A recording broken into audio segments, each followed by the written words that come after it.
Hello साथीहरू, welcome to my new video. I hope तपाईँहरू सन्चै हुनुहुन्छ होला। म पनि एकदम सन्चै छु है। मलाई चाहिँ भिडियो बनाइसकेपछि चाहिँ बोल्नै गाह्रो लाग्छ कि साथीहरू। अनि म चाहिँ के बोलौँ हुन्छ कि मलाई चाहिँ।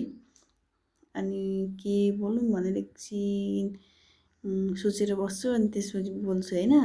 म चाहिँ बिहान उठेर ओछ्यान सोछ्यान मिलाइसकेपछि घर बडार गर्छु। त्यसपछि पूजासुजा गरिसकेँ मैले चाहिँ। त्यसपछि नानीहरू पनि त स्कुल गइसक्यो नि त। मैले बिहान खाना पकाएर नानीहरूलाई पठाएर अनि म चाहिँ खाना खाँदैछु। नानीहरू स्कुल गइसकेपछि चाहिँ काम गर्न एकदम सजिलो हुन्छ कि। अनि मैले चाहिँ अनि सब काम भ्याइसकेपछि खाना खाएँ। त्यसपछि चाहिँ म लुगा धुँदैछु।